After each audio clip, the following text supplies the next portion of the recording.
last alphabetically there at the bottom of it, so that translation facility is available. So, folks, with that, I'm going to continue on with the order of business. Item 1A, confirmation of the minutes of the meeting of Donegal County Council. Jack, through the chair. Yeah. Through the chair, I wish to raise a number of points of order before you start this meeting today. And I wish to start with the following. Number one, why was a special meeting on Micah not streamed live across the country? My understanding is that in total there were only 130 people given access codes, which the members and staff of Donegal County Council were part of this 130. Can we have a full explanation from the executive why this happened? Media coverage of this led to people thinking this meeting was being broadcast to all, which is not the case. Will the executive now today commit to having the next meeting of council broadcast live, similar to other local authority around the country, countrywide? Dublin City Council, for example. How many today are linked in? Why has the council not streamed live on their web or Facebook to date? And this is in the public interest. Number two, why is the council solicitor advising us to go into committee to discuss 4A and B? This is morally wrong and is not in the interest of the public or the victims of this Micah scandal. Any member that supports this today are, in my opinion, trying to protect Donegal County Council and themselves from further controversy. The council have had numerous allegations being made against it on social media by named individuals. These allegations must be defended by the executive, and if they don't, then further suspicion of wrongdoing will only put more mistrust out there amongst the public. Chinese whispers comes to mind, and we, the members of Donegal County Council, are being tarred with the same brush with these allegations. I certainly can prove that I am not protecting or covering up for anyone who is involved in this scandal. It is up to each member to defend themselves from these allegations being made on social media. The executive must defend themselves, and if they don't, then they should resign from Donegal County Council with immediate effect. We must always be transparent and accountable in public office and as public office holders. Number three, point of order. In a letter from Cassidy Brothers Concrete Products Limited, solicitors from their solicitor dated the 31st of May 2016, responding from a letter dated the 23rd of May from solicitors representing Mr. It states clearly that Cassidy Brothers have no insurance. As law officers, the Cassidy solicitors must always act within the law. And I bring this to your attention today as this clearly shows Cassidy had no insurance. Donegal County Council must now answer the question why they are still buying products from Cassidy Brothers right up to today. In response to Cassidy Brothers solicitors, the solicitor acting for Mr. tells their client the following, quote,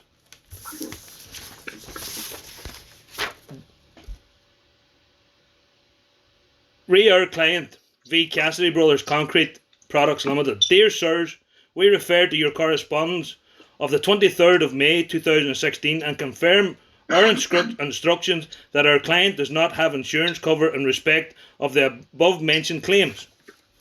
Now, a response to one of the clients being represented by the solicitors who are suing Cassidy's. Our clients, v. Cassidy Brothers. Dear sirs, we refer to your recent meeting with regard to the above matter. Please now find enclosed copy letter received from solicitors confirming there is no insurance cover. This correspondence is somewhat bland, and we find it difficult to understand how a company of this type is not insured for manufacturing a defective product. Now, that's the most important aspect of that letter, and I won't read it all out. But the fact is that these people clearly have no insurance, and Donegal County Council are continuing to buy products from them with them not having any insurance. And it warrants a public inquiry in itself. Now, number 4, please name the market surveillance and building control officers working for Donegal County Council, if any.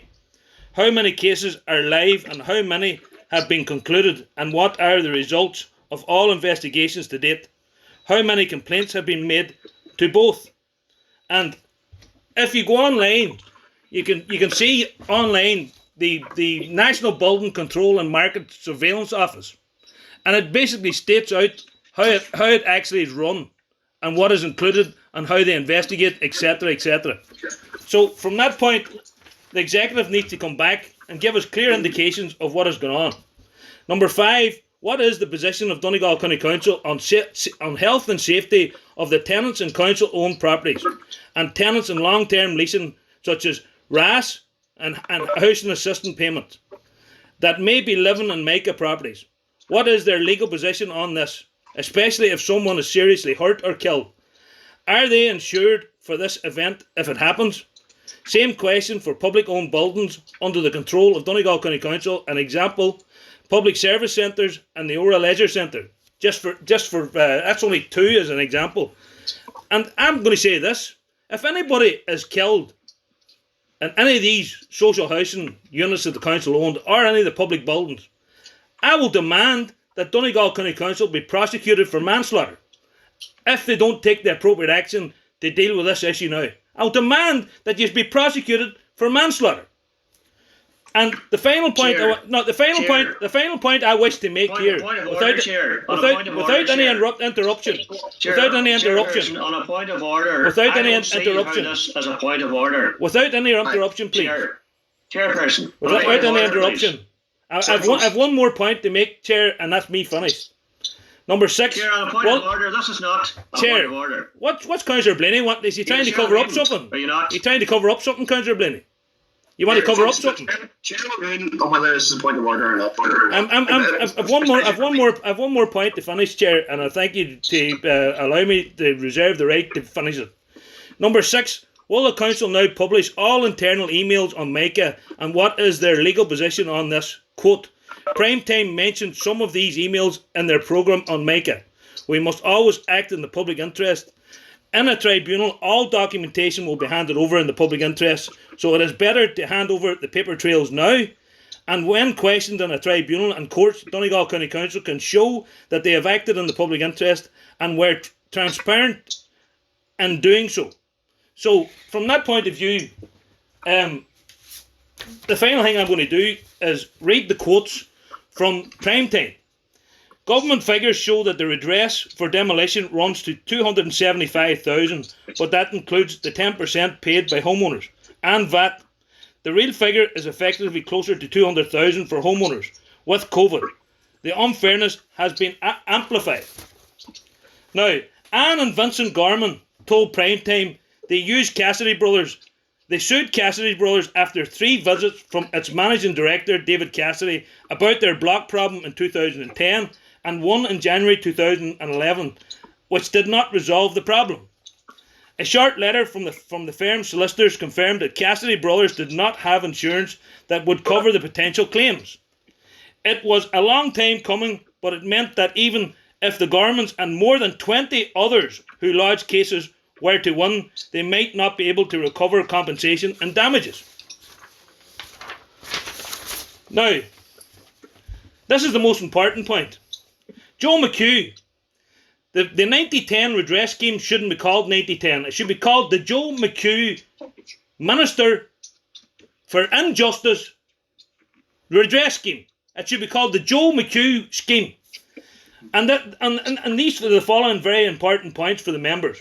There was no point in taking any further action, said Anne. That's Anne Owens.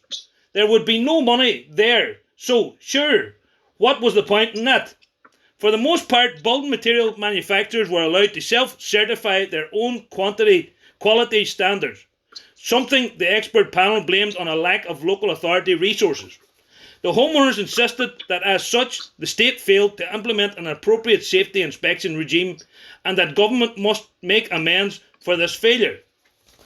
Now, this is probably the most important part. This is the second engineer that has clarified Dr. Ambrose McCluskey's position. Chartered engineer Martin Doherty, quoted on Primetime, who represents several clients, is one of them. There is a substantial shortfall of costs now that is expected to be met by homeowners, and in the majority of cases, they simply cannot meet this cost, he told Primetime. Mr. Doherty said, in the cases he has seen so far, the real cost to homeowners could rise to as much as $150,000 per home. I mean, it is a staggering amount of money to expect a homeowner to pay for, he said.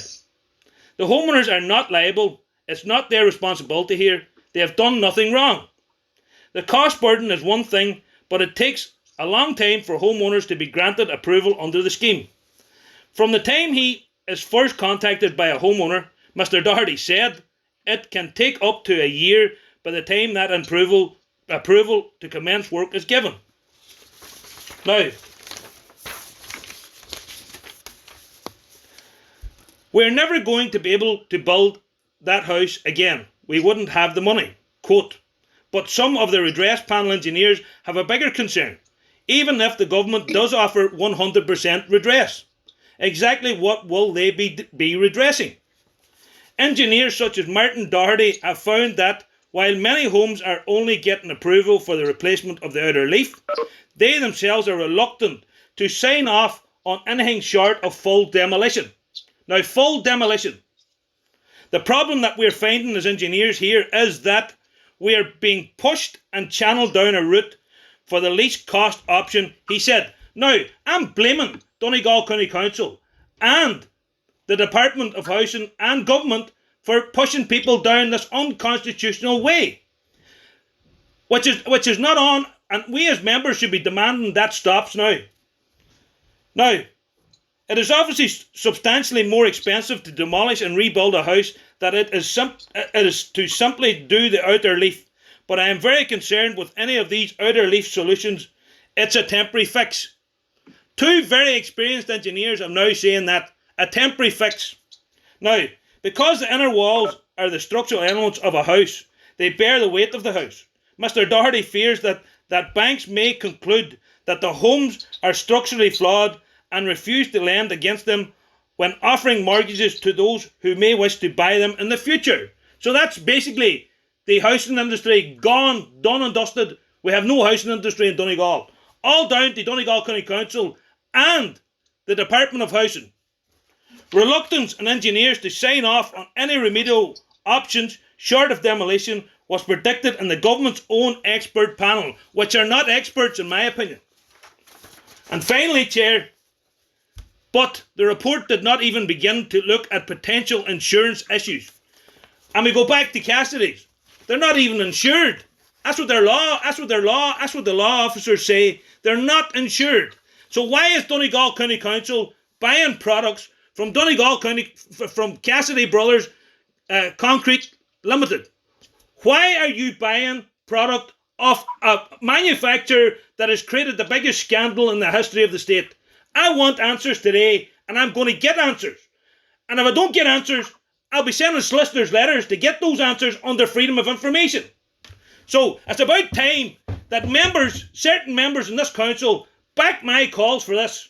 Because your head's on a block, everybody, who doesn't support my position on what I'm raising. And not only that, you'll have to face the public in the public domain by trying to cover up in order to stop the controversy coming out here on a daily basis on this scandal which has been covered up to date by this government, by this unjust and unconstitutional government, in my opinion. And this has now become a civil rights issue. Our civil rights are being infringed like the people of Derry on Bloody Sunday the exact same way. Our civil rights are being attacked by this government in order to protect people who caused this problem. People who covered up, people who assisted Cassidy's and other manufacturers manufacturing defective blocks and defective concrete and any other concrete product. So either put up today, or everybody that doesn't put up, resign from the council and do the decent thing and pack your bags and go. And I'm directly talking about Fianna Fáil party, who have a serious number of questions to answer to in this scandal. And one of the biggest questions they have to answer to: how many houses were sold by Fianna Fáil contractors who are in political life to Donegal County Council for social housing? I've asked that constantly and I'm getting no answers. But I'm going to get the answers. And remember, there's 500 people in the council that have MICA. Take your pick who's the whistleblowers out of the 500. Because what you are keeping from us, we'll get it some way or other. And I'm asking you through the chair to demand this of the executive today. because it's not on anymore what this executive is keeping from us. Internal emails quoted on prime time that were released on prime time, internal emails that have been kept from us. It's not on. This is the biggest public interest story in Ireland, the biggest scandal in Ireland, the biggest disaster in Ireland, and you now have to answer the questions. And remember this, there's going to be a public inquiry, it's inevitable, and you'll have to answer the questions in that public inquiry, whether you like it or not. So, Thank you, Chairman. Thank you. Look, we said Point of order, Chair. There's one chair. Frank sent me a few points of order. He obviously elaborated a lot more, and Frank had a lot of room to speak there. I met with the meetings administrator beforehand. I can't rule them as points of order. They're nothing to do with the procedures of the meeting, and I can only take them as point of orders if that's the case. I've spoken to the chief executive, though, and he's happy to answer those questions directly with yourself. And I think with that, I'm going to have to move on to the next little bit. I'm Jack, just by the Cllr to Frankenstein, but you don't sell the shell at the hall or the Bomachi, the Mokatu Tassil at the hall. My God. Chair, point of order, please. Sorry. Okay, folks, we're going to let the translator, come in there. Raja? It's Sean here, doing the first part there. So when I got there, the councillor is just supporting Frank's proposals there and the points he made. And he also wants to make sure that the points he made earlier would go into the minutes at the start of the meeting. I guess faster while I'm at the hall, Jack had to share her amendments done Bomachi at the hall on Cllr Jnr. Sorry, Jack. And I would also ask if Cllr could let me come in and release 2 amendments from the previous meeting. Yeah, I'll do that once again. The previous meeting is item 1C, so we haven't got that far yet. Liam Blaney wanted to raise a point of order. Chair, I'm not disagreeing with what the previous speaker had said. I'm disagreeing on the way this meeting has been run. That was not a point of order that's put on there. I've and there's nothing against of what was said on it, but if these meetings are going to be run like this, and it's turned into a real circus, that's what it's turned it into. And I will not be threatened by anybody. And I have nothing to hide, which was said there already. I have nothing to hide from nobody. But I think the way these meetings are run and the way the meeting of Donegal County Council has run this last while has turned them into a real circus. And Chair, unfortunately, I do not have the confidence in you the way you've started off this year as you're in chair. And if that's the way we'll let our meetings run, I think that we're just turning the whole thing into a complete show run by mostly by one individual. And if one individual is running run this council, I think we need to take a very good look at ourselves. Well, I have full confidence in Jack's ability as chair. Folks, I'm moving on. Through the chair, he should withdraw his comment about yourself now and respect the chair. You're constantly always on about respect the chair, Councillor Blaney, and your colleagues. You should now withdraw your comment about the mayor. You should now immediately withdraw your comment about the mayor. Immediately. You know, everybody's had leniency to speak here now. The meeting has to run properly now, and we're going to run on. I haven't even got to the first item of the agenda now, so everybody's had freedom to speak. We're moving on. Item 1, a confirmation of minutes of the meeting of Donegal County Council held on the 31st of May 2021. Was there?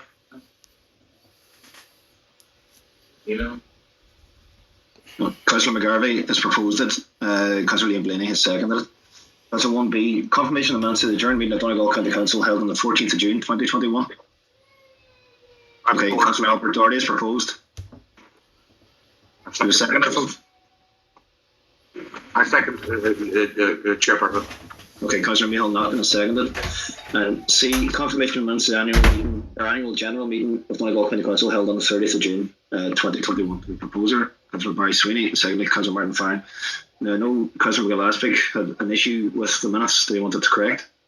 Yeah, just immediately we have Jack. It's just while I'm on edge. I have absolutely the confidence go home on Ogumsa on the or Haikala. Agus while I'm showing a record let the hall. While I'm just reaching now, I get Cllr Jnr Jack.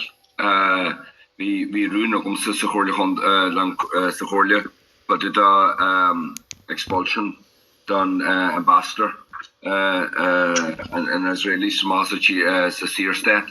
But Parton we Ogum Cllr Jnr na Russia cur tasi mar skart agus can rod a tom na Dúch me gichrynnu Iarna gymu brat na Palestina gymu siya gacheld gymu siya gacheld suas gymu da fforgnu Homlan at fwy chwrwm cwrli chondai gyn ngal ffridio chondai gyji jeru lunasa now ar y drochwai mi sy'n calcha agos ni hilum gwylarta bi ar y nastran beki bi genis nama but to me calcha agus bí ma bilsina wea gymwysyn janta ffonye an tauru omlan agus bywile manas gymw sy'n cwrysjas y bomati agus na oma bí catcha jack la da hall agus tu ysdi da chopla gymw'n brat y gachig sy'n as gydi jerus lunasa tu mwydda afaki agus fforgni bí leis cwrli chondag yn ngal gymwyd jack. I'll second that proposal. The translator, Sean, do you want to come in there? President McGlaspick said that he had full confidence in the Cllr, and he referred then to a motion that he put at the last meeting, and he made the point, but he wants to put it into the minutes, and this amendment that was discussed that he raised at the last meeting, that he wanted as well that the Palestinian flag would be raised at all county council offices until the end of August. And he would, he's not saying there was a problem with the translation at the last meeting, but he did raise it, and that he wanted this put into the minutes, and he wanted it agreed. Okay, that's been proposed by Councillor last week, seconded by Councillor McBrearty. Is everybody else happy with that there to be amended? Jack. Yeah, Terry. Jack, the lads who's agus just while mara Cllr Tamíon disaster tahiach a words to Michael column major lesson means through a heart to Cllr. Could we mark the Tarla? Agus Jack. Okay, Councillor McBrearty, if you indicated them, is that your hand still up from there? No, sorry, Chair. Just what do you call it? Well, first of all, I just want to briefly say the following: we must show solidarity to people that are having injustices committed against them. The same way as some of us are trying to do the same with Micah and the victims of Micah. What is happening to innocent people in Palestine is probably the biggest crime ever in the world since the Second World War. And we must show as a country that has been divided for many years, who's had a civil war of their own, and the troubles in the 6 counties in Northern Ireland, which lasted over 30 years. We must show solidarity with the people of Palestine. So from that point of view, I'm honoured to be able to second Councillor McAlaspick's proposal, and thank you, Chair. Okay, folks, there's nobody who disagrees with the minutes being altered, and I'm happy with that, and I just put my own comment. I would be very proud to get to raise a Palestinian flag outside our offices, something I feel very strongly about, so I would happily do that. I just have Councillor Gary Doherty has indicated to speak, and then we'll move on to the next item on the agenda. Yeah, just to say that the previous point of orders that were raised by both Councillor McBrearty and Councillor Blaney, Councillor McBrearty was entitled to raise his points of order, and you were right then to adjudicate, along with the meeting's administrator, whether the points of order were justified or not. So I think you were perfectly entitled to allow the councillor to make his points of order, and I think it was a terrible comment by Councillor Blaney about your own chairing of the meetings. And what is your first meeting of the plenary council? And just to state that I have full confidence in yourself, Jack, and I think it was a very unfair comment, and just wanted to make that point. You're my clear. Thank you, Councillor Doherty. Jack, you come to just Johnson. Intergast Jack. Really, we have fun. Like a do cut to Johnson. Chinam to go shine that Tawatanash. More Cllr whole from the going out from the Honda. Chinam to go shine that Tawata. Indicatlan the Cllr Cllr and you go conference. I guess go attack it on one. Or that's to see the your ability in the Cllr. Chinam to go shine that Tawata. Got in Danish and tossing you. Because even though go comparison to how much the Liam but ní team le rot de kliamfo dat mar chagala to full confidence of some agus jade an the Cllr Liam at the Stahan Shanu agus rest rod ceanna gromaiga. Thank you, Councillor McGill. The translator there, Sean.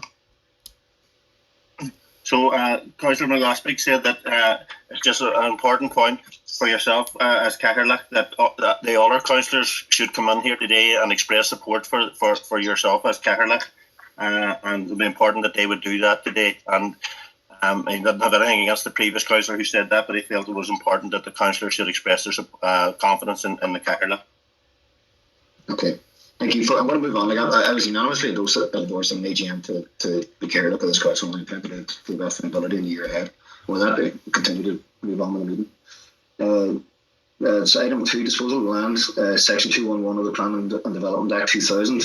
A notice under section 211 of the Planning and Development Act 2000 as amended, and under section 183 of the Local Government Act 2001, disposal of land at Stravalley, Carrick, County Donegal to the legal personal reps of John Breslin. Can hold your second there?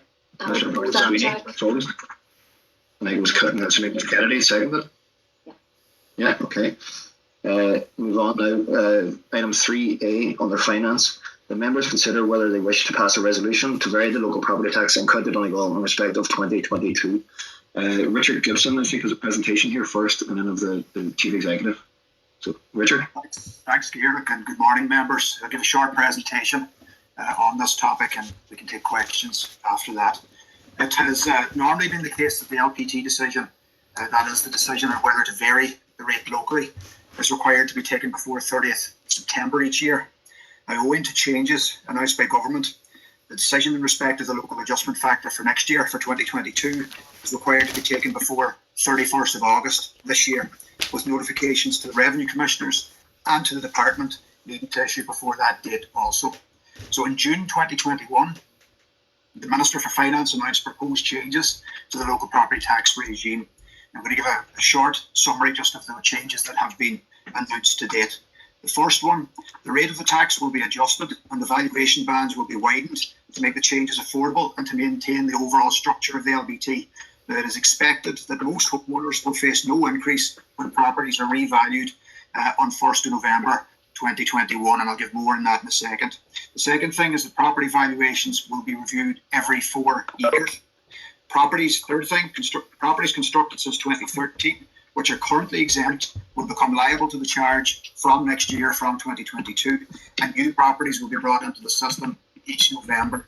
And the fourth thing is that an exemption from LPT will be provided for homes that have been damaged due to the use of defective concrete blocks in construction and which are eligible for the defective concrete blocks grant scheme. And the exemption is expected to last for a period of 6 years. So how is it expected that the proposed changes in rates will affect homeowners?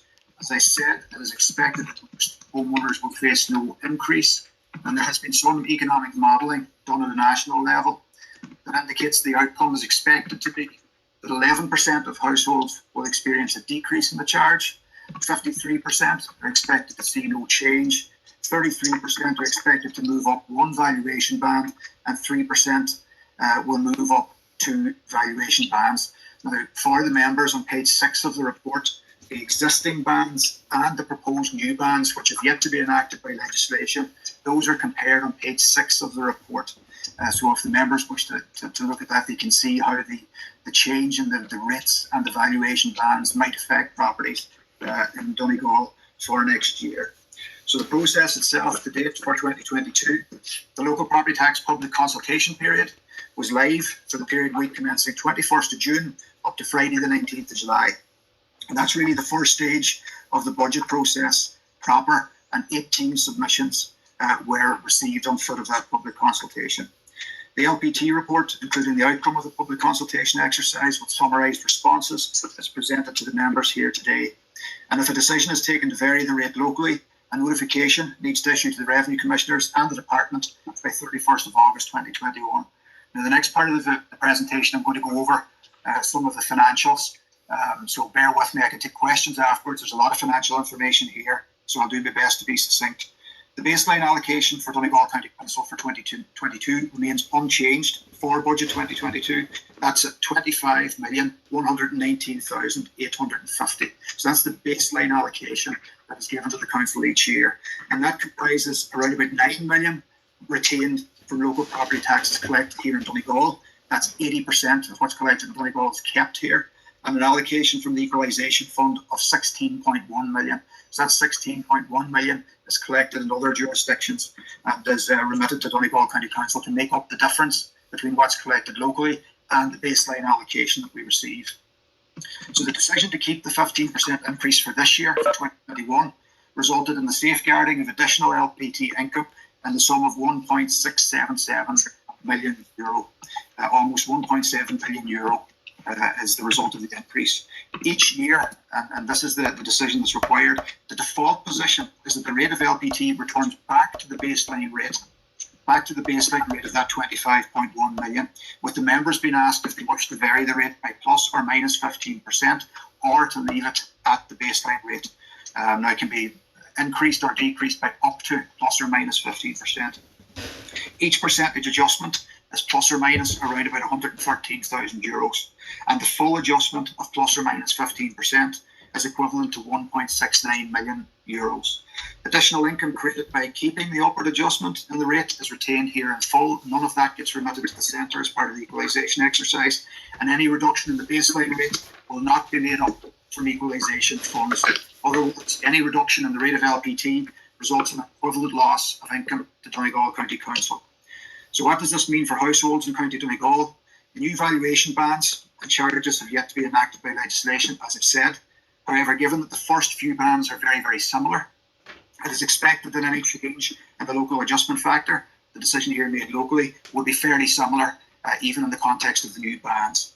So using the 2021 bands and charges, the first valuation band, which is a valuation of less than 100,000 euros, 51.5% of properties in Donegal fall into that category for 2021. That would be plus or minus €13.50 per year, or around about 26 cents per week. The second valuation band, the difference is €33.75, or about 65 cents per week, and 39% of households in the county fall into that band.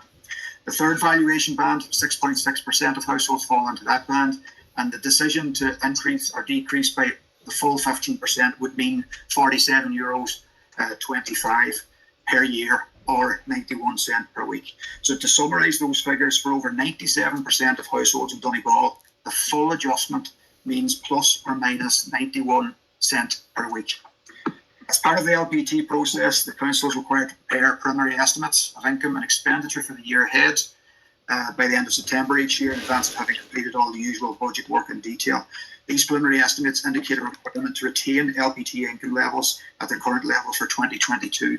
Now, it's understandable in a normal year when we have to do this before the end of September.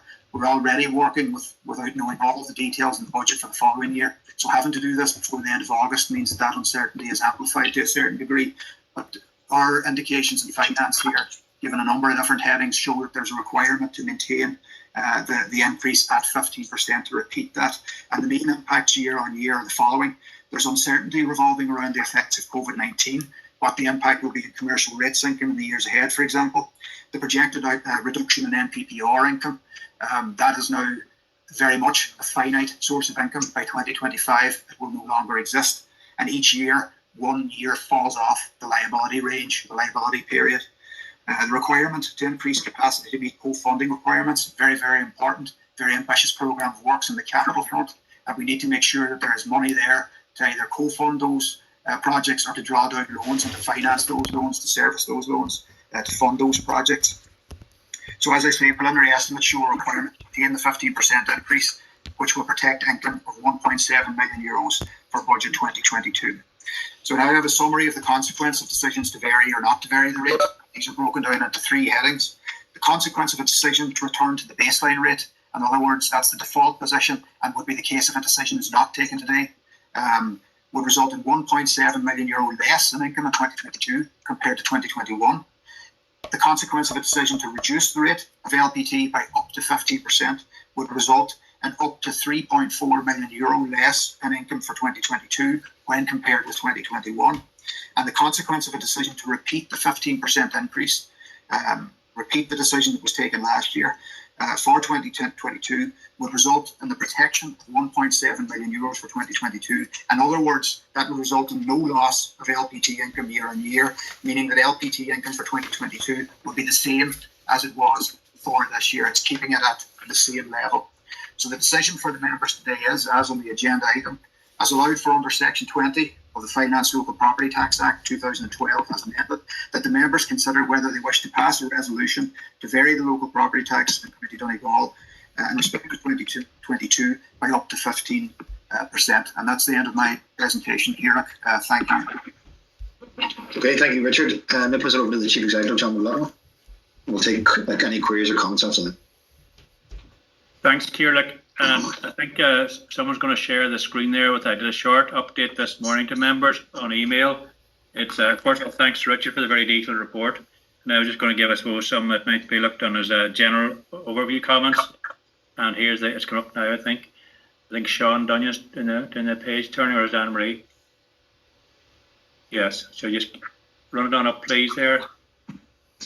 Anyway, but I suppose commenting on for the last 12 months hasn't been what I call, it's quite different in terms of our own financial profile, with quite unusual circumstances and difficult trading due to COVID, and indeed unprecedented support for government the last 12 months that probably don't represent an ordinary year.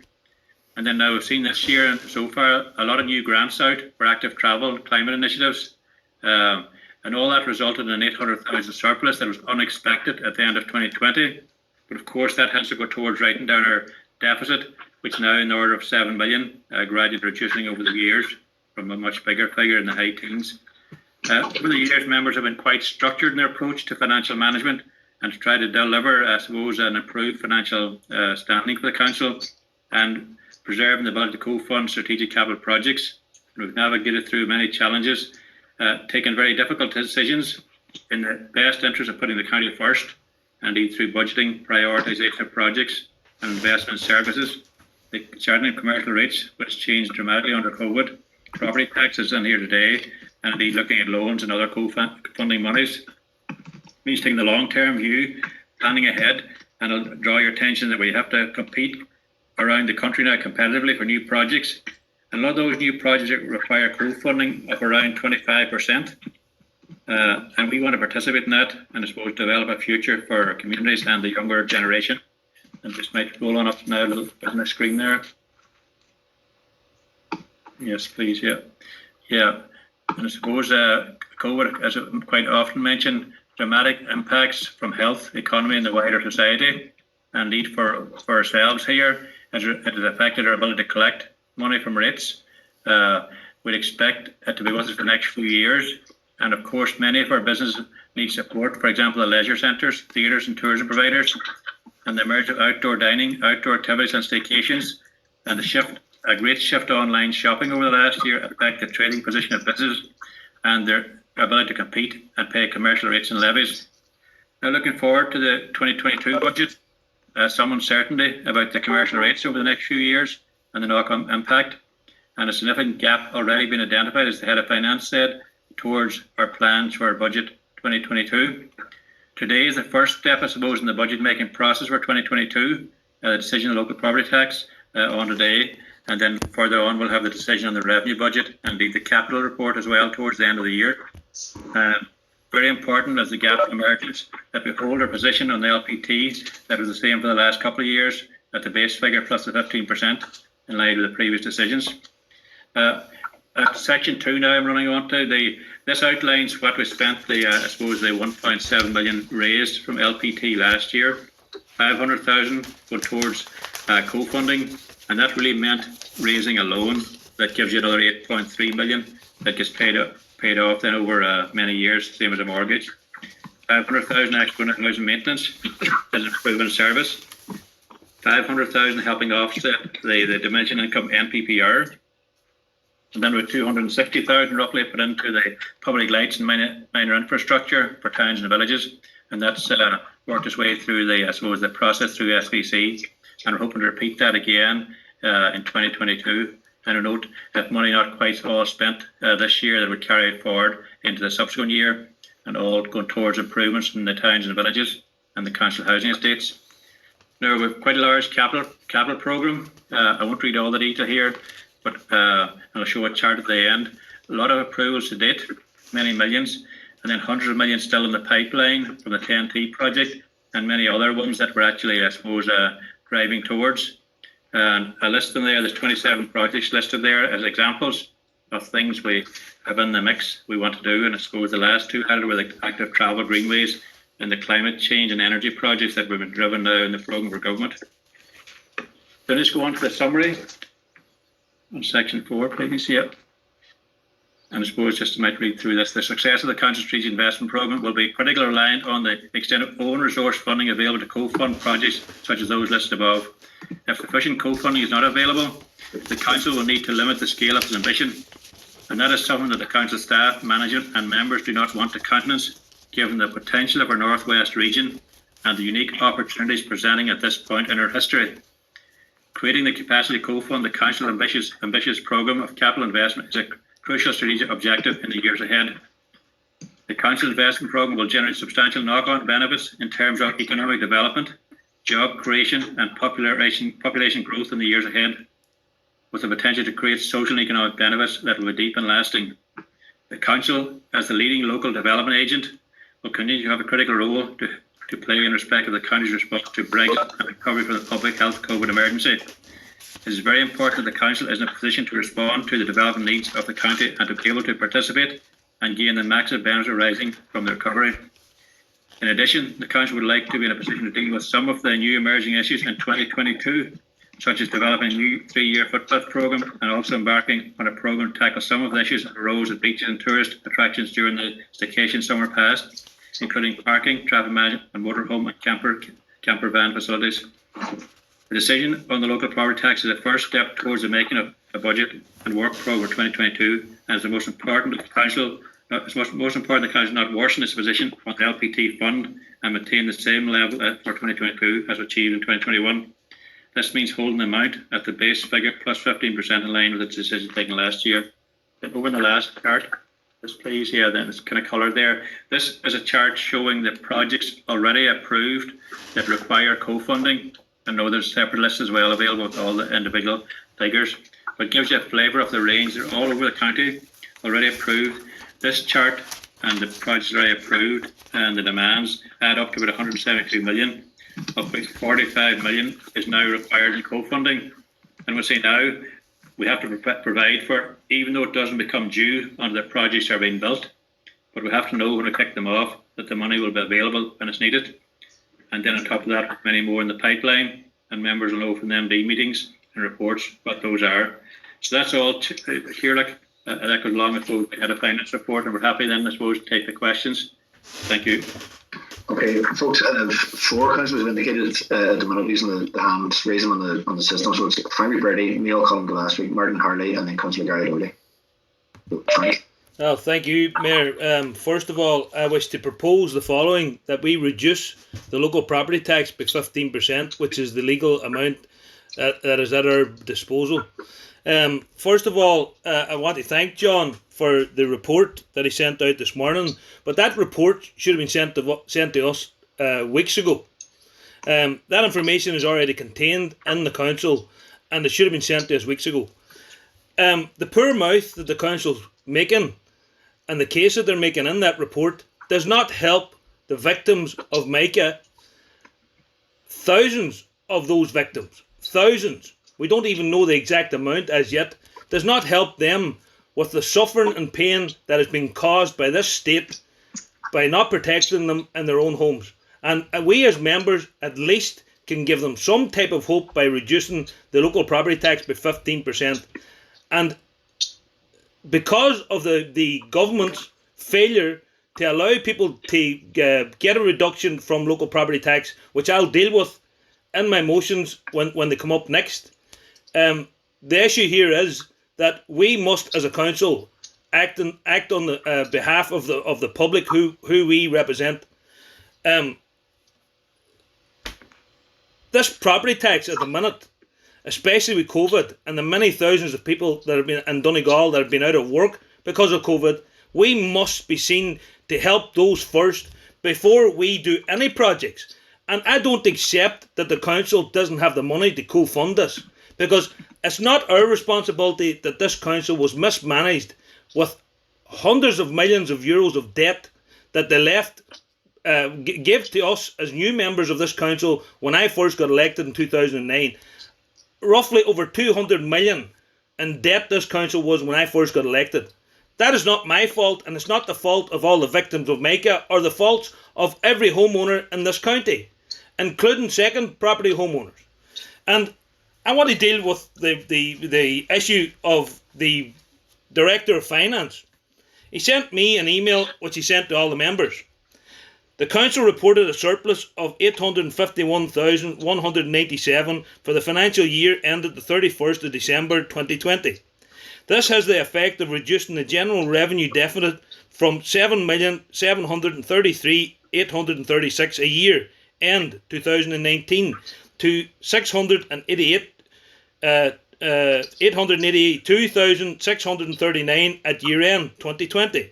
The details on how this surplus for 2020 was achieved was outlined in a report to the elected members at the adjourned meeting in June of this year. A summary of the financial outturn for 2020 is available in the Chief Executive's forward and financial review in the attachment document 1-17.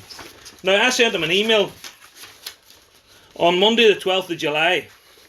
Dear Richard, can you now direct that these surplus monies be given in refunds proportionately to Micah victims who have paid the local property tax, including myself?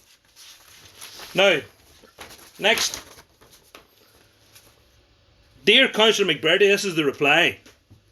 And a reply to a man that knows business and knows accountants and knows expert accountants at that, forensic accountants. I acknowledge receipt of your correspondence at the year end 2019. The Council carried forward a general revenue deficit in the sum of 7.7 million. The surplus on operating activities in 2020 has the effect of reducing the deficit carried forward to 6.8 million. As such, the surplus is not an amount of money that is available for distribution. It has an effect of reducing the Council's accounting deficit. This is in line with the Council's longer term strategy to reduce the deficit on an incremental basis over an extended period. Over the past 5 years, the Council's general revenue deficit has reduced by 7.46 million from 14 million at year end 2015 to 6.8 million at year end 2020. Reducing the deficit is an important financial object for the Council and is part of a suite of financial performance indicators reported to local government audit services, NOAC, and the department on an annual basis. Please do not hesitate to contact me directly should you have any further queries in relation to audited financial statements. I didn't ask them for that. I asked them to reduce the local property tax and have some kind of heart for the people that are suffering in this county. And I'll read out what I was sent to him. To Richard Gibson, please don't tell me what I already know. My family in Ireland, Scotland and the US have been in business for well over 50 years. I don't appreciate your sarcastic email. I have dealt with accountants, forensic accountants and financial experts like Des Pilo and Grant Sugrue in my cases against the VEC, the Irish State, the AIB UK First Trust Bank and currently the Donegal County Council flooding case that you're very well aware of, when I destroyed them for committing crimes against my family and I. So please don't patronise me, Richard. And do you hear that, John McLaughlin? I don't want to be patronised by anybody. Don't be thinking because you're now Director of Finance that you can patronise me and be sarcastic to me in an email about something that I already know. My family has been in business for over 50 years. It's not my fault that Donegal County Council spent taxpayers' money loosely and ended up leaving the council in severe debt. While we today as members of this council must act in the interest of the public, and by reducing the local property tax by 15%, we begin that process of giving the people of this county who are innocent, giving them back some justice. Justice. Our civil rights have been infringed by Donegal County Council and by this government and by the Department of Housing and by the Department of Finance. And it's also been attacked, as far as I'm concerned, with the last 2 years of increases on the local property tax. And I'm now demanding that the members support my proposal here today to reduce this local property tax by 15%, which we can legally do. And this will show the public that we are serious about standing up for them for their civil rights, because this is now a civil rights issue. The same as John Hume fought for the people of Derry, the same as Sinn Féin and the original Irish Republic of Ireland stood up for the rights of people in Northern Ireland. And we now need to stand up for the civil rights of people in this county. The same way that innocent victims in Bloody Sunday stood side by side, hand by hand in a peaceful protest and were shot dead by the British Army. We now need to stand up for the civil rights of every homeowner, and not only every homeowner, every property owner and business person that is destroyed with Micah. And I'll go further when I go into my motion on the issue of commercial rates. I'll talk about that further on my motion, which is coming up very shortly. So, please don't patronise me, Donegal County Council, because I'm not one person that likes to be patronised and let people away with it. Thank you, Chair. Okay. Councillor Neil Collins last week. Neil, and I can see you raising your hand there. If you want to do through the emoji, but I'll put you down after Jeremy Monagle. But Neil Collins, Neil, do you want to break your comments up into segments so we can get a translation just each time? It'd probably make it easier for the job of the translator. Just sorry, Jack. Could you do too? What'd you say? If you could break your comments into a couple of sentences, the translator room to come in, and it was probably tighter. Yeah, good morning, Jack. Finish on. Just a couple of the Mishkara Chigas Kajum. The Mishkaffer on home tax show. The Jamie on the Hoshima genuine faction. Image in Hall Nanigra. The charter when it was Hoshima practice Nathan a can T-shirt can ball could you faculty character. I guess you might get a bit disrespectful to John McLaughlin because we want Michael or comes to the John, but John had their heart there and show I guess Tashat occur rewrite margin you knew I guess outline on doing it and you know John are respected I need the HA let's show you. You know, Hanye, you know, ni grajum go between the spokesperson from the realtors. So Jack had to come to Canty show. Now, welcome to our my wall here because test got so Jack more neuroman and ni graj show. Click Virginia, each can't pay, won't pay. Graj and Fena, make him a Clafferty graj. Ní chreid mar an eile daoine seo. Leis dúis muid san náma go deoch an céin seo steach man na moinhuimeide. Na mú ag a phobal le gróir seo. So anrad at John McLaughlin na réit iniu. Man na mún céin seo mú muid still a goparar.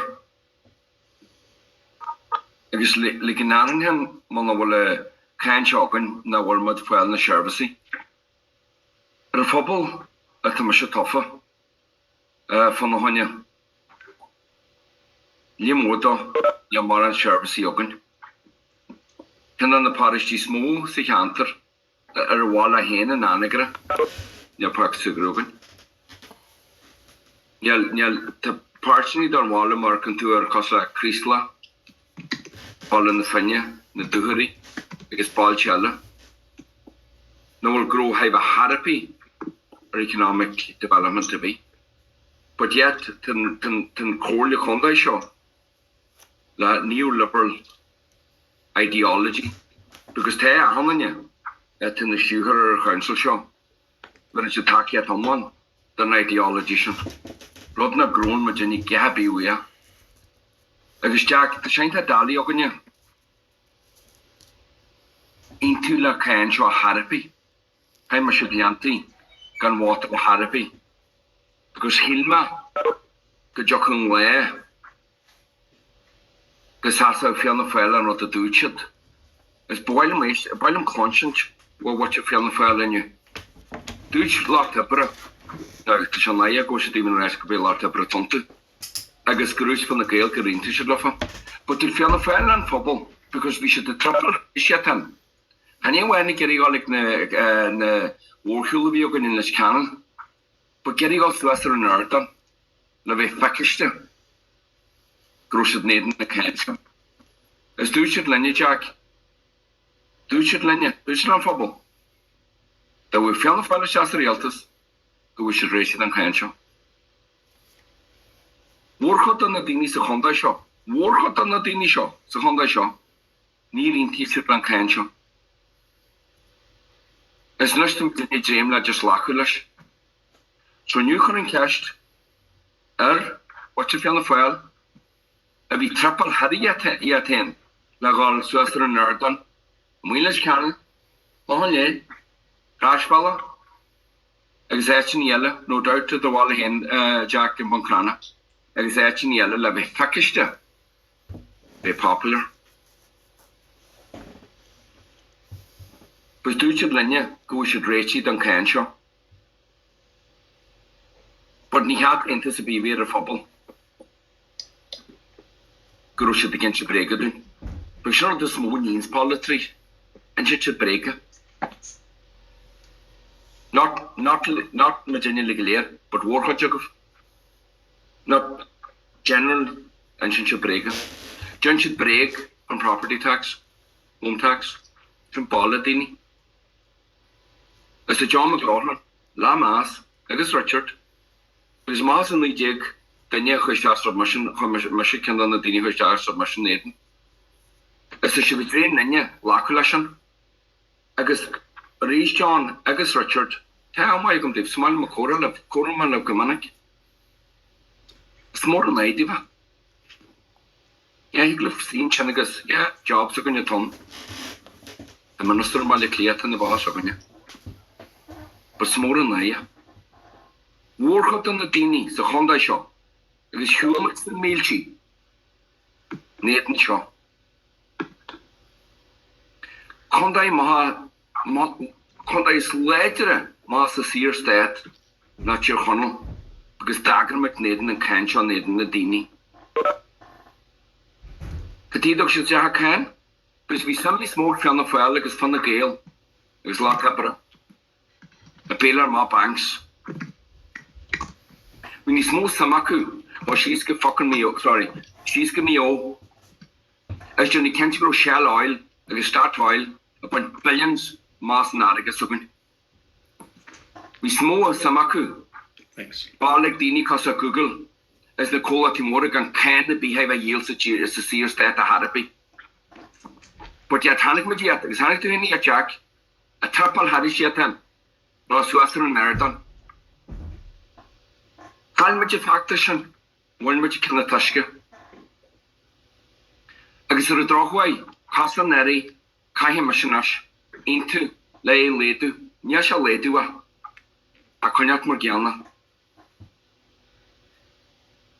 But while I'm still conscious in you, because 10 can you show? Percha Mahanshan, Agus Siglam Football hat the Star, the Donegal Democrat and show, the Derry people, Democrat or Donegal Daily, Highland, can on the radio station so tell what the cheer radio in the Gelton show. Agus man Ella. Agus Boilum some man show umper. Boilum some fianna fáil had to stand show on you. Agus then should do. We should triple yet him. Last Western Nerdan, agus we practice in the Clanny show. Katina way parties to the French down which of Shasta Realtors. We should know the yard should do. Thank you, Jack. Last week, Shannon Davin, you want to translate that? Yeah, I could summarize some of the points. So the councillor referred to the property tax, and the 10 years ago they started a campaign against the property tax in Annagray and have been fighting against the property tax since that time. And not wishing to be disrespectful to any directors, but they're not to be the spokesperson. They're not really the spokespersons that shouldn't be trying to sell this on behalf of the government. and as well as that, that many of the services that the property tax has been brought in many of the services that are being claimed that are being provided through the property tax that in the councillors area and surrounding area, a lot of these services are not actually available, and it refers to the lack of play parks and other services in his own area. And he referred as well to the neoliberal ideology outlook as well. He also was asking Fianna Fáil to explain how they took part in on public platforms, saying that they would oppose this and that they would do away with this property tax, and how they're not actually opposing it and they didn't get rid of it. So he has asked the party to explain that. And one or two other points. And he also said that it's disgraceful that we're expected to accept this, and that he did ask for the tax as well to be reduced at the previous budget meeting in relation to it. And he says that Donegal was one of the strongest counties which actually opposed this tax. And it seems that there's more interest in the government for supporting Shell oil, banks, etc. And basically he finished off by saying he asked for Fianna Fáil to explain how they were taking what he feels is a populist stand on public forums and opposing the tax. Okay, that's me. Okay, go on, again, Shannon. Next person I'll have is Councillor Martin Harley. Thanks, thanks Richard, for the presentation today, and thanks John, CEO, for your presentation as well, to give us details on the monies coming into the county. Give us a good breakdown on projects that are proposed for the county over the next 45 years, which is very positive. The big thing in this year, I know that COVID-19 has been has hit this county hard, has hit the whole country hard.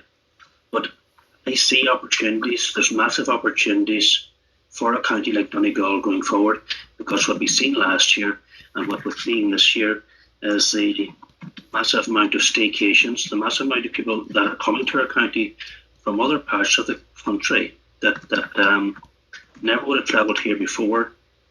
And talking to businesses in the west of Donegal after last summer, they said they never had a boom year like it.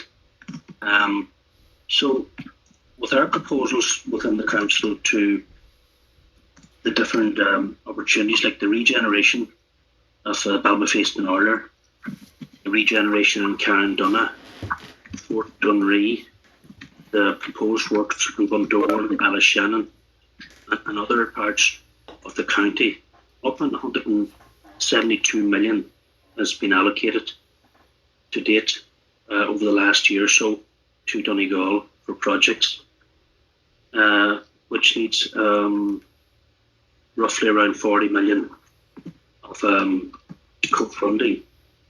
I know myself that the 1.7 million that would bring in from the 15%, we're staying as where we were for last year. It's not going to cover all that. But what it has shown to national government has shown us that they are prepared to invest in our county because we are prepared to step up to the plate. We have taken the hard decisions. It's we could take populist decisions, but long term, for the long term investment in our county, for the long term future for our children and for the next generations, that we need to invest in the county. National government is giving us that money now. We're being asked to contribute on average 91 cents per week to help in that challenge for the future of our county. People with Micah and their homes has been protected, which is a terrible, for those families it's a rough, but they have been protected by national legislation that they won't have to pay the property tax. That has been legislated for going forward. So there's a lot of positives in staying as we were in 2021, going forward for 2022, and I see that the different projects that will help this county and how it will help. And what I would propose as part of that there, and we talk about tragedies that happen. We seen the tragedy that happened last week in Germany with the flooding, and up on possibly maybe could be, we don't know the total death toll there between Germany and Belgium and Holland.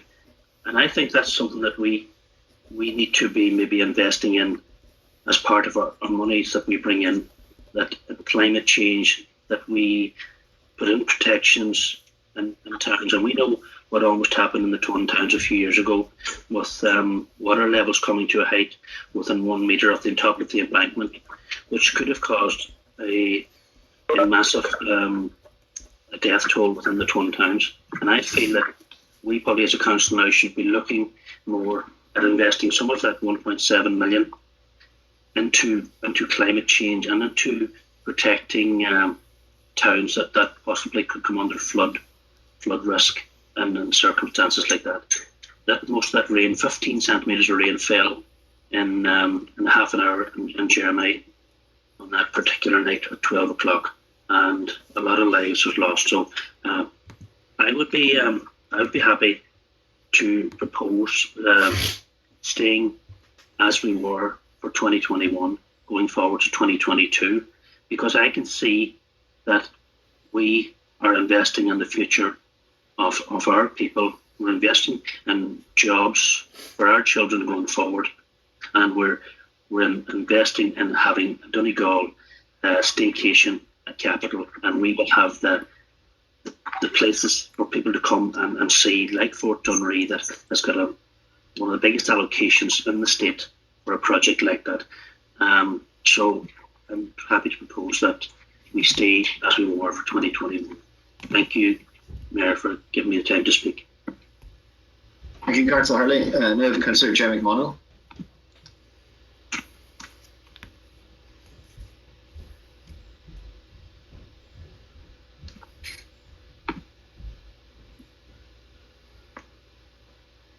Thank you, Chair.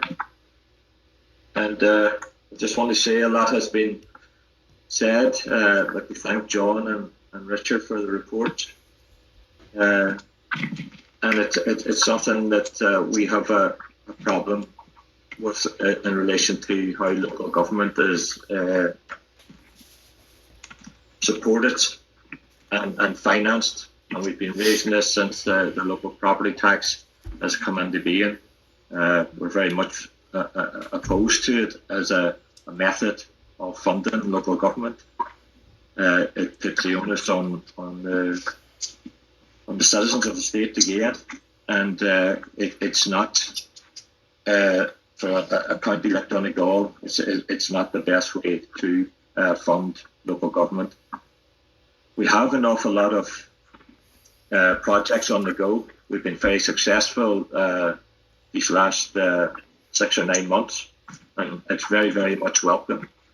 And it's down to a lot of the hard work that we as councillors, and indeed our executive and departments within the council, have been working very hard.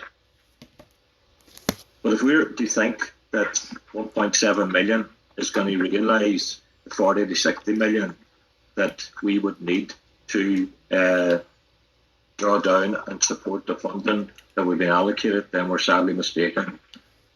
And I can see what the executive are trying to do here, and putting out, as I say, it's an impressive list of projects that we've been funded for.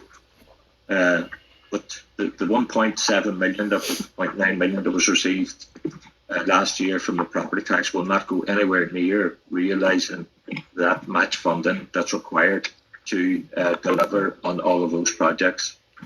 And I don't think we should be trying to fool ourselves. Richard has said that we will be going in next year to a deficit. I haven't heard him explain that or give us evidence of it. He also said last year we were going into a deficit and we needed the property tax they helped balance that and steady us. And we turned out we had a surplus. And then what did we do with the surplus? We paid it off our borrowings. The MPPR was listed as being running out, and it's something that we couldn't depend on. And then lo and behold, we had an increase in the intake from it. So it's hard to know where the figures are at the moment. And I know we have to project, and we don't know. We're going to do probably uncharted waters. But I think we need to be confident. But the argument that we need to keep increasing property tax, or even to keep it at the level that it currently is, because of all of the successful projects we have, is a disingenuous one. We will have to go and seek funding for this, and this is what councils do, and indeed what governments do. We plan for the long term. I have a sneaking suspicion of more than that if we keep the property tax at the levels this year, that this next year we will be asked to increase again, and the following year we'll be asked to increase again, because of the amount of match funding that we have to provide, and plus if what Richard is predicting, we will have a financial downturn in according to rates and revenue raised from rates. So we could be faced with an increase in that, an increase in property tax. And then we have the elephant in the room, which is MICA. And the people with MICA paying property tax. Now, I see that the government is putting in that there's going to be a rest period of up to 6 years for those houses affected by MICA. But it's how is that going to be implemented, and on what basis, and what information has to be provided by the house owners to avail of that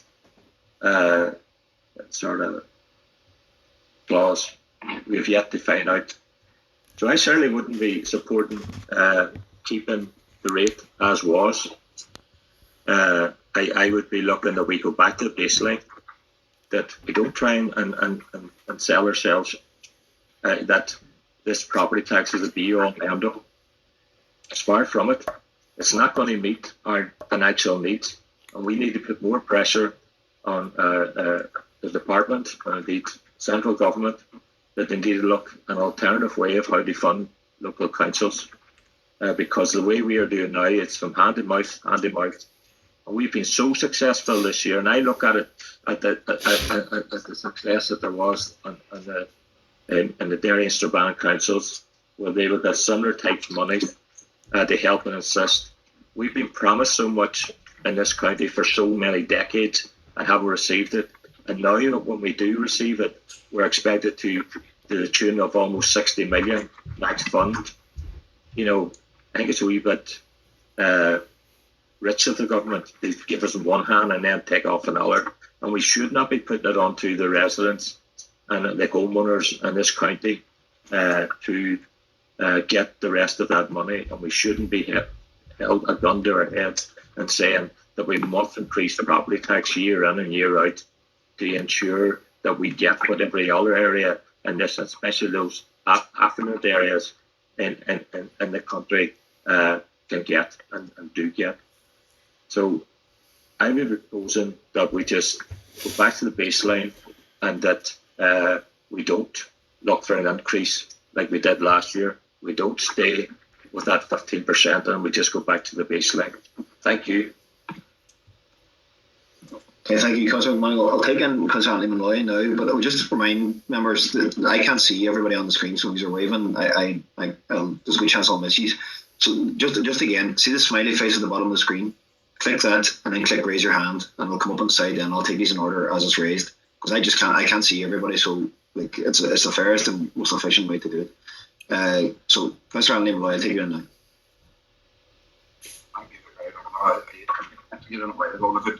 Well, this week was a long time at Cllr, and I have heard nothing but insults, intimidation, bullying, disrespect, and threatening. I just want to say with this on the record, I will not take, and I will not be threatened by anybody or any individual. I don't take it, or I never did. That's all I want to say, Jack. Thank you. Okay. Thanks, Councillor Molloy. With that, I'll take in Councillor Jimmy Kavanagh. Thank you, Chairman, and thanks to John and to thanks for the presentation to Richard and John. Listen, it's been pretty well outlined there as to where we are going into the year, and you know, we do want to maintain the services as they are. We want to meet the costs of running the council, and we do want to maximise the investment opportunities that require match funding. Then come available to the council in 2022 is uncertain. We have the ongoing pandemic. We're not sure about how that will all pan out with rates and so on. But I don't think... Jack, somebody's messing with that computer. Jack, look what's come up on the screen. That's coming up on everybody's. Can IT take that down? I think it's Martin Farn's screen. IT, somebody, my secretary, take that down. I don't think under the circumstances here that this is the time to be taking money out of the system. The vast majority of homes in Donegal fall into either Category 1 or Category 2.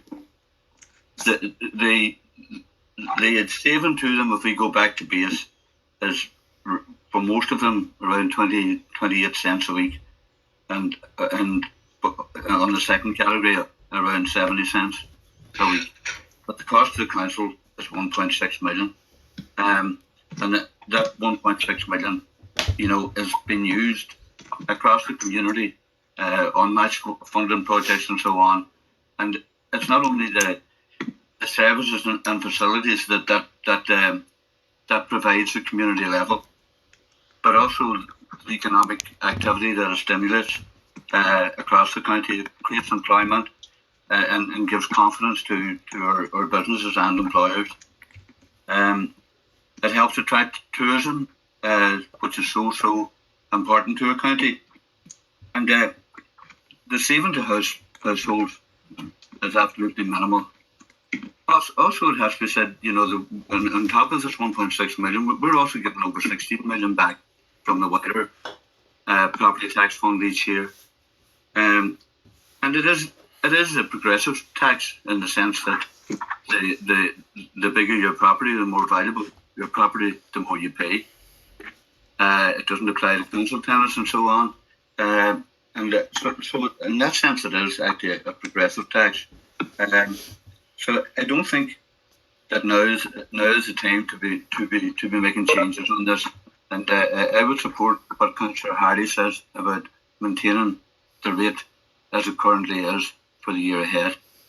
Thanks very much, Cllr. Okay, thanks very much, Jimmy. Now, Councillor Martin Farn.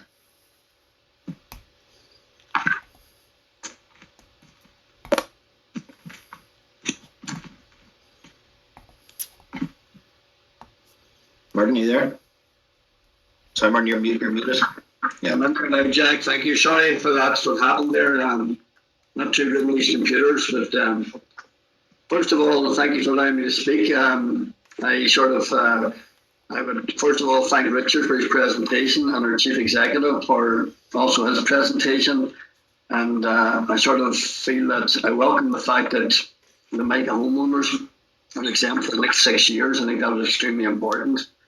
And I think Richard can correct me in this if I'm wrong, but I was trying to take in everything that he said. Like, there's about 90% of the houses will not be actually affected in relation to this increase.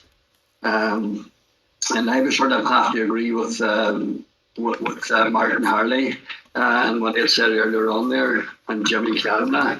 You know, I'm sort of looking at it really from the point of view that Donegal County Council have done a tremendous amount of work over the last year and with the regeneration programs and different things, and it will be important to the total of funding, as we know, of 175 million. We do have to come up with 45 million, and I accept that, and that's quite a difficult challenge. Now, I'm sort of looking at the big picture here from my own perspective. Everybody has their own views on it. You know, we're talking about 25 million. We are possibly collecting, I think Richard said in the region of 9 million, and we've got off this equalisation fund, we're getting 16 million, which is extremely important, which brings us up to 25 million. But my own perspective, as I say, everybody's entitled to their own opinion. It's a sort of a no-brainer. I think it's there's so many projects out there at the moment, and we're always talking about tourism. And I suppose every councillor that's on here today, we're here trying to represent our own communities and our own areas. We have been put on hold there for approximately 10 years in relation to the Greencastle Harbour, which is just beside me here. And thankfully, Minister McConlogue, by becoming Minister of Marine, allocated us 9.5 million. Or nearly 10 million, and with Donegal County Council coming up with the other 2 million means that project can be up and running early next year. Now, what that actually means, and I can only state what that means to this whole area here, the whole area of Inishowen.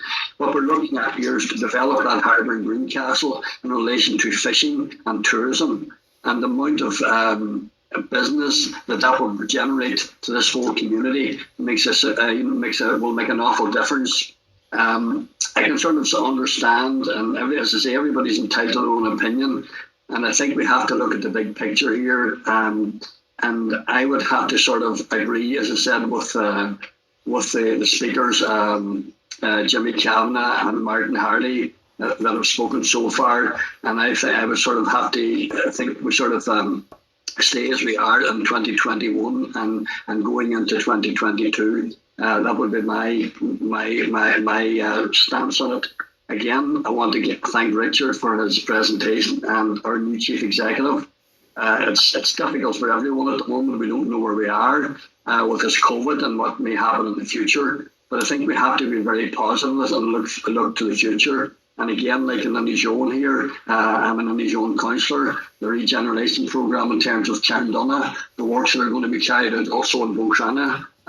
As you would know yourself, Chair, very, very important, and you've stated that yourself on numerous occasions how important that is to this whole area. So, as I say, like for these projects to be carried out, I think we have to sort of move on and we have to sort of move forward. So I'm agreeing with Martin Harley and Jimmy Kavanagh of the speakers that are sort of in support of it at present.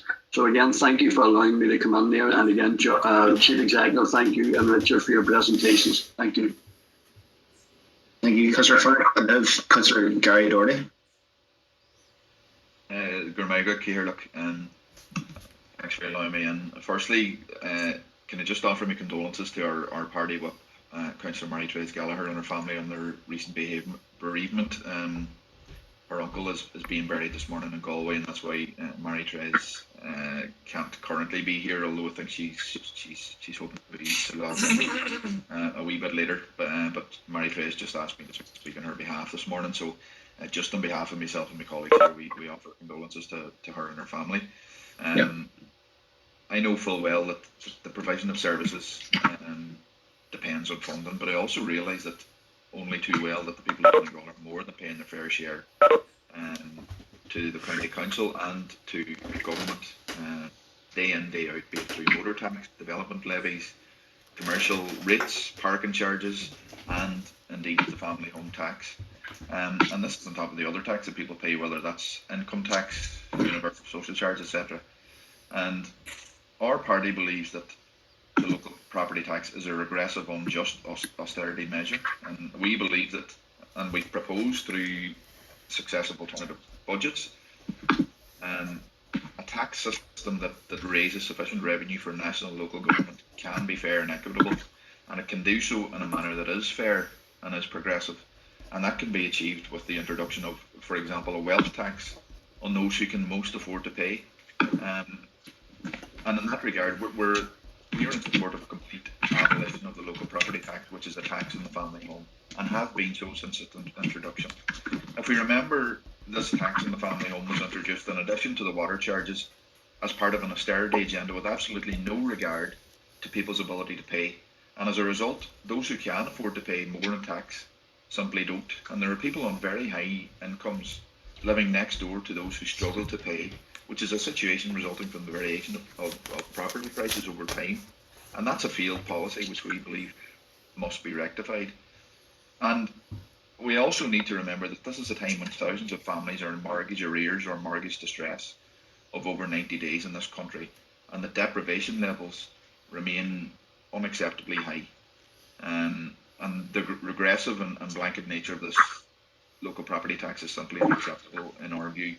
And the fact that such a large number of homeowners are in mortgage arrears, despite the fact that many people availed of payment breaks which were offered by banks in the early stages of the pandemic last year, those payment breaks have since been withdrawn.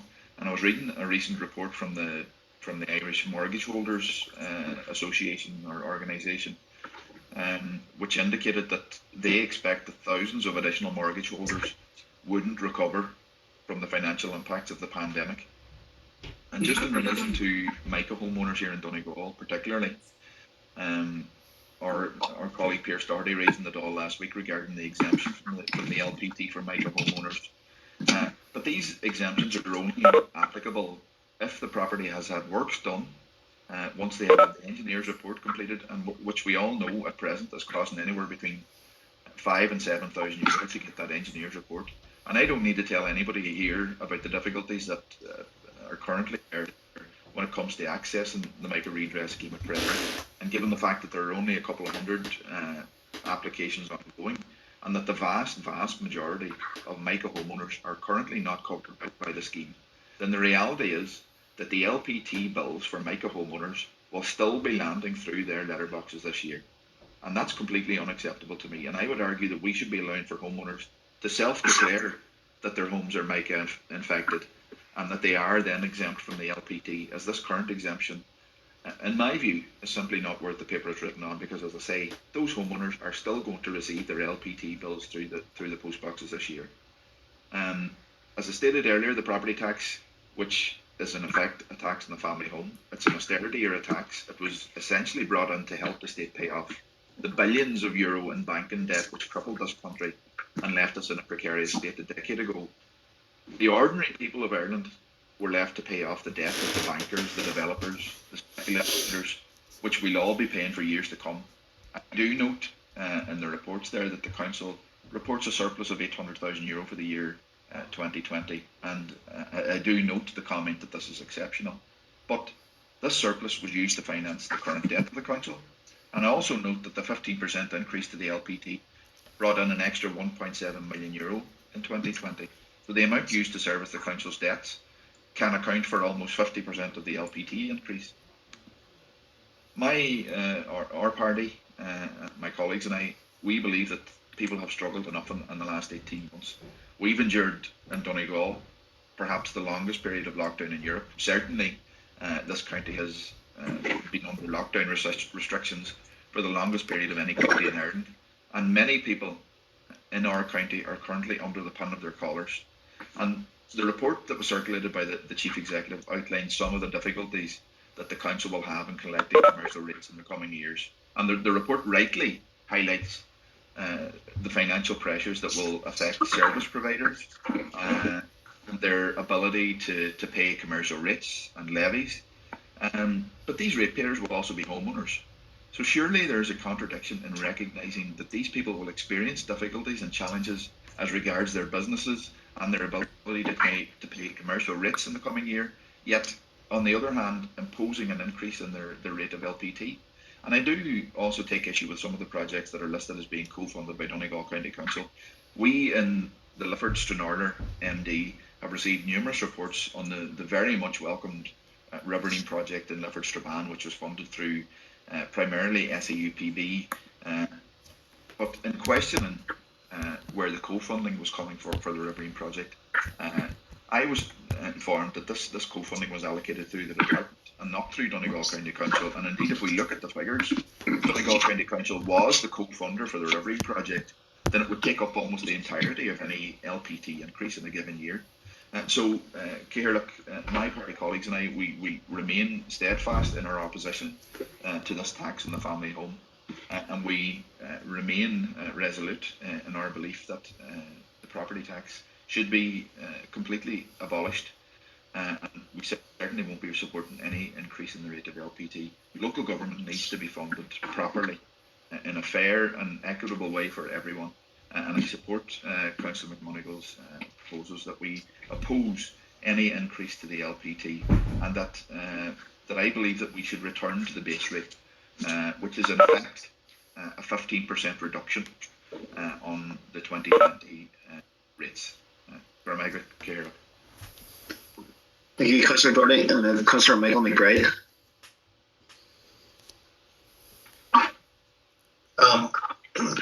Thank you, Chairman. I would just like to thank everybody for the reports that we got. I suppose the first thing, I just find myself in a situation that I'm not able to support an increase in local property taxes. I haven't supported it this last number of years, and I have reasons for that. And the number one reason is because of the MICA, and I said that last year, and I said it the year before. And while we do hear that there's going to be an amnesty on property tax for people with MICA, as far as I understand, it's not coming into place until next year. And I know a lady who has an application in for to have her house repaired under MICA, and no later than 2 weeks ago got a call from Donegal County Council wondering if she could show proof that she had her local property taxes paid up to date. She was told that she didn't have them paid up to date and that she should contact revenue. When she did contact revenue, she was told that they were paid up to date. So to say that they don't affect people that have MICA or that are applying to have their homes repaired with MICA is incorrect. Another thing that